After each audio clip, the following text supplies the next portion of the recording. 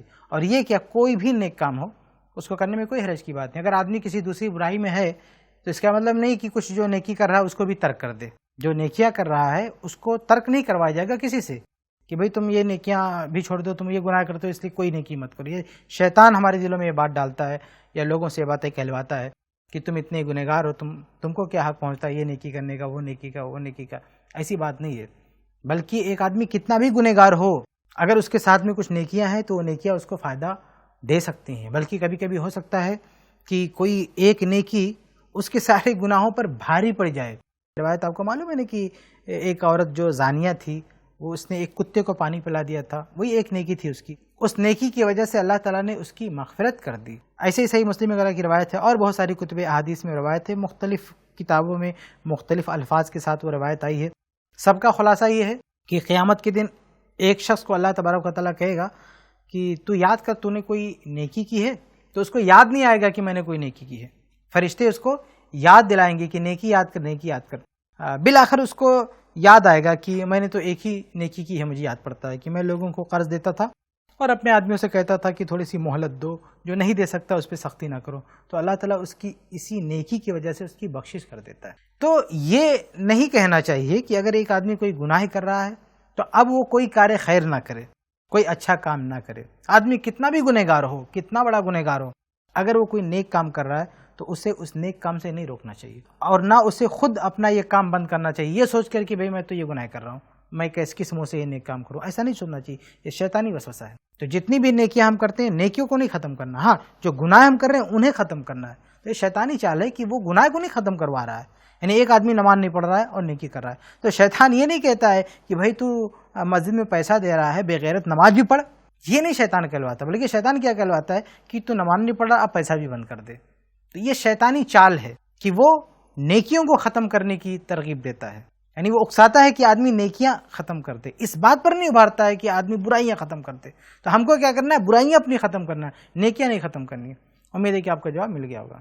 آگے بڑھتے ہیں, اگلا سوال دیکھتے ہیں. السلام علیکم. ایک ماں کام میں بزی تھی, ان کا بچہ بہت رو رہا تھا. اسی دوران اس بچے کی اپنی آنٹی اسے گود میں اٹھا لی, لیکن بچے کا رونا بند نہ ہونے کی وجہ سے اس آنٹی نے اسے اپنا دودھ پلا دیا. اب ہو سکتا ہے اس آنٹی نے پیاس سے پلایا ہو یا پھر بچے کی ماں نے کہہ دیا ہو کہ پلا دینے کے لیے. یہ سب جاہلیت میں ہوا.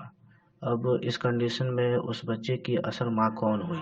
بعد میں بچہ تو اپنے ماں کا ہی دودھ پیا, اور کیا اس آنٹی کا دودھ بخشوایا جا سکتا ہے؟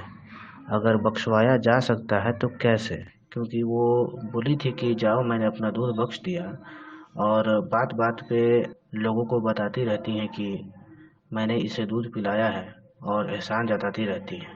یہ ایک بھائی صاحب ہیں, ان کا سوال یہ ہے کہ کسی عورت نے کسی روتے ہوئے بچے کو دیکھا تو اسے اٹھا کے دودھ پلا دیا, تو اس کو چپ کرانے کے لیے دودھ پلا دیا, اور اس پر بھائی صاحب کا سوال یہ ہے کہ اب اس کی ماں کون ہوئی, یہ دودھ پلانے والی یا اس کی جو ریئل ماں ہے, اصل ماں ہے جس نے اس کو جنا ہے, بعد میں اس نے بھی دودھ پلایا.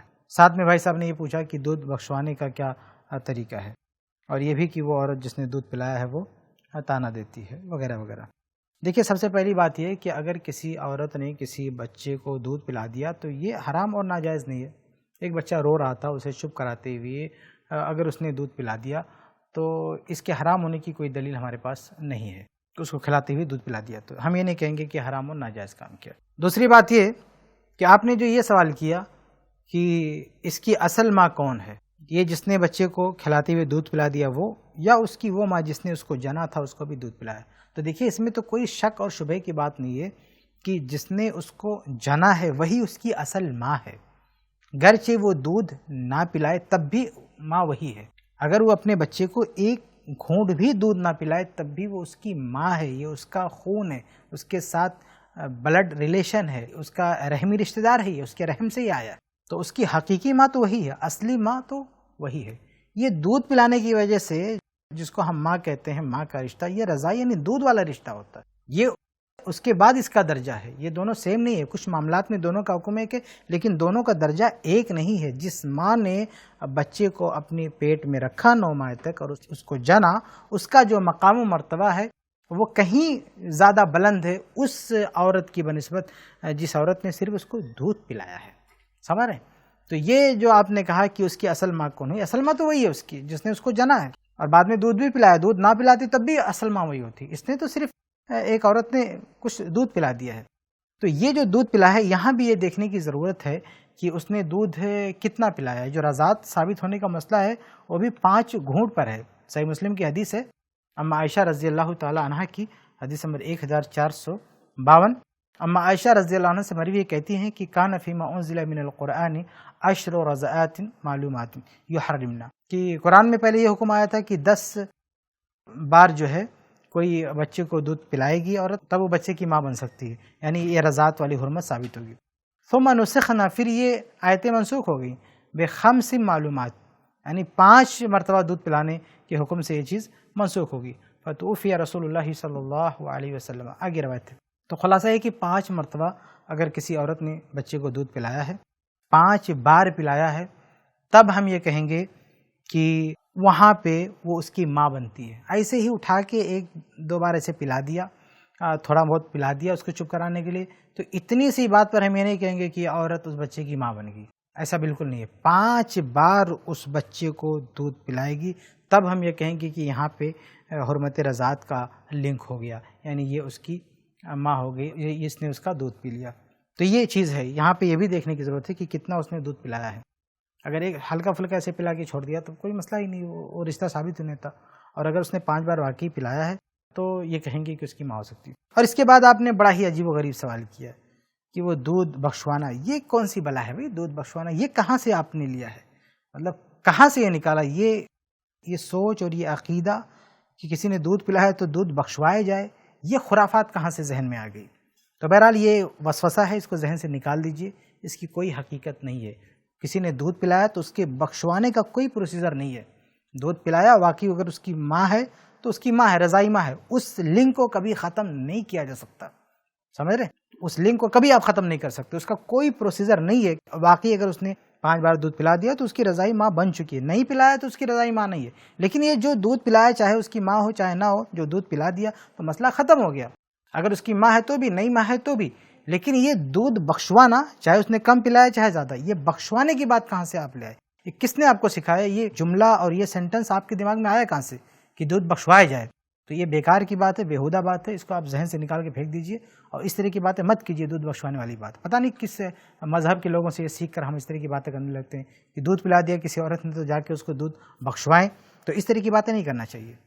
یہ ایسا نہیں کہ ہر مذہب میں جو کچھ ہوتا ہے یہ بخشوائیں وہ بخشوائیں، اس کا آپ جا کے اسلام میں بھی کرنا شروع کر دیں، تو یہ مناسب نہیں ہے. اور آخر میں جو آپ نے یہ کہا کہ اس نے اس کو تانا دے رہی ہے، تو یہ دیکھیے تانا وغیرہ نہیں دینا چاہیے کسی کو. کسی نے کسی کے ساتھ کوئی احسان کیا ہے، کوئی بھلا کیا تو نیکی کر کے اس کو بھول جانا چاہیے اور اس پر احسان نہیں جتلانا چاہیے. ہاں کبھی بات آئی تو کوئی ذکر کر دے تو ہم کو اس کو تانے کے معنی میں بھی نہیں لینا چاہیے. اگر کسی عورت نے ایسے ہی شوق میں کہہ دیا کہ یہ بچہ ہے جس کو ہم نے دودھ پلایا ہے، تو اس کو کہنے کا حق ہے، اس نے دودھ پلایا کہنے کا حق ہے.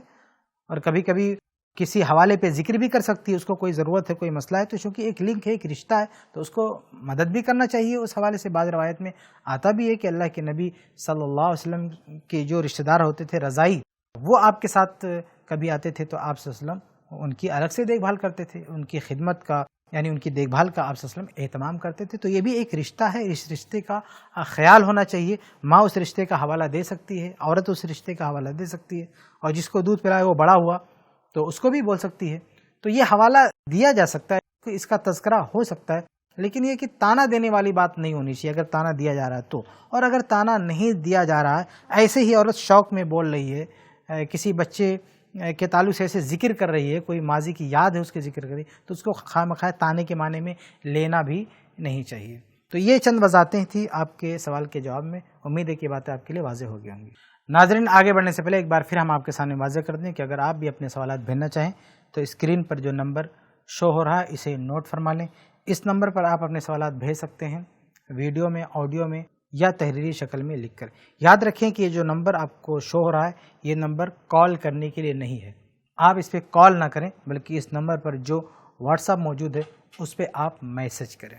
تو یہ نمبر صرف واٹس ایپ میسج کے لیے، کال کے لیے نہیں ہے. اس لیے اگر آپ سوال کرنا چاہتے ہیں تو آپ اپنا سوال ریکارڈ کریں. پہلے آپ اپنا سوال ریکارڈ کریں، ویڈیو میں ریکارڈ کریں یا آڈیو میں ریکارڈ کریں یا لکھ کر ہم کو بھیجیں.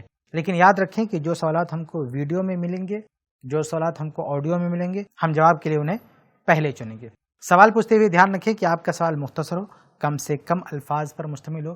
اسی طرح آپ کا سوال بامقصد ہو، اس کے جواب کی واقعتاً کسی کو ضرورت ہو. اسی طرح سوال پوچھتے ہوئے اپنا نام اور پتہ بھی بتانے کی کوشش کریں. ان چیزوں کا خیال کرتے ہوئے اگر آپ کے سوالات ہم تک آئیں گے تو ہم پوری کوشش کریں گے کہ ان کے جو صحیح جوابات ہو سکتے ہیں وہ آپ تک پہنچائیں. ناظرین آگے بڑھتے ہیں، کچھ اور سوالات ہیں ان کو دیکھتے ہیں. السلام علیکم، میرا نام لطف الرحمان ہے، میں پورنیہ ضلع سے بول رہا ہوں. جی شیخ، میرا سوال یہ ہے کہ کھڑے ہو کے پیشاب کرنا کیسا ہے؟ کیا ہے کہ میں جس کمپنی میں کام کر رہا ہوں وہاں پینٹ پہن کے رہنا پڑتا ہے، اور پینٹ میں بیٹھ کے پیشاب کرنے میں میرے کو دقت ہوتا ہے، تو پیر میں چھینٹا پڑتا ہے، تو اس کو پہلے پیر کو دھو کے پھر وضو کر کے نماز پڑھ سکتا ہوں کیا؟ کیونکہ میں 5 وقت نماز پڑھنے والا آدمی ہوں. اور دوسرا سوال یہ ہے کہ میں جماعت سے نماز نہیں پڑھ پاتا ہوں، تو اکیلا اگر نماز پڑھنا ہو تو اول ٹائم میں پڑھوں یا جو جماعت کا ٹائم ہے اسی ٹائم میں پڑھوں؟ کرپیا ہم کو بتائیے. یہ لطف الرحمان بھائی ہیں، انہوں نے سوال کیا ہے. 2 سوال ہیں ان کے سوال میں. پہلی بات یہ پوچھ رہے ہیں کہ کھڑے ہو کر پیشاب کر سکتے کہ نہیں. تو دیکھیے پیشاب بیٹھ کر کرنا چاہیے. کسی عذر کی بنا پر کھڑے ہو کر پیشاب کیا جا سکتا ہے. صحیح بخاری وغیرہ کی روایت ہے کہ اللہ کے نبی صلی اللہ علیہ وسلم نے بھی ایک مرتبہ کھڑے ہو کر پیشاب کیا ہے، وہ بیان جواز کے لیے ہے۔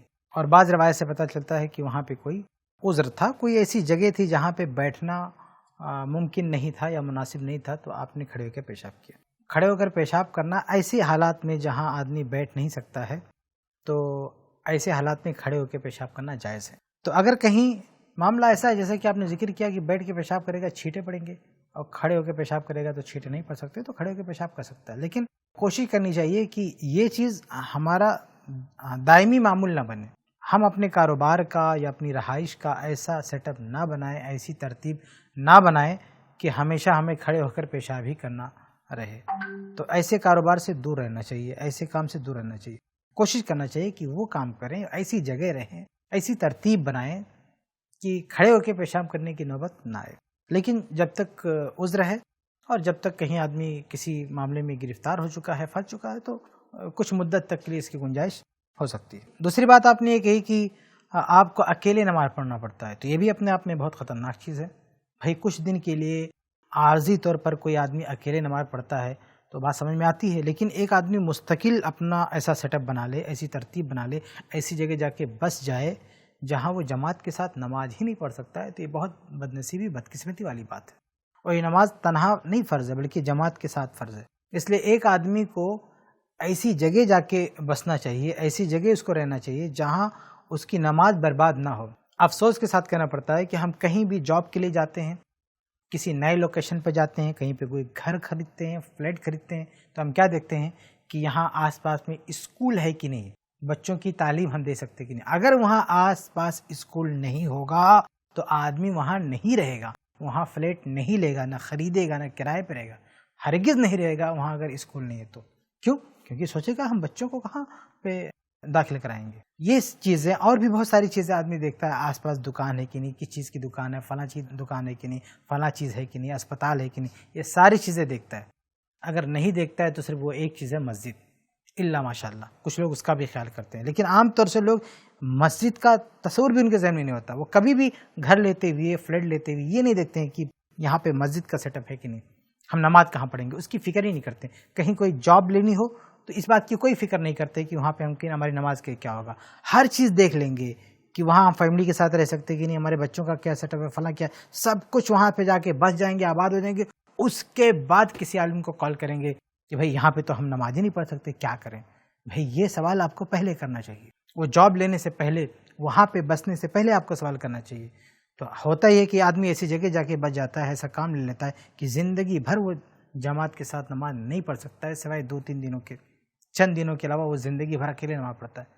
تو یہ بہت بدنصیبی والی بات ہے۔ اس دنیا میں ہم کو کام کاج کے لیے نہیں، اصل جو مشن ہے اللہ تعالیٰ کی عبادت ہے۔ وَمَا خَلَقْتُ الْجِنَّ وَالْإِنسَ إِلَّا لِيَعْبُدُونَ۔ اللہ تعالیٰ فرماتے ہیں کہ ہم نے انسانوں جناتوں کو اپنی عبادت کے لیے، صرف اپنی عبادت کے لیے پیدا کیا۔ تو اللہ کی عبادت ہی ہمارا مشن ہے اس دنیا میں آنے کا۔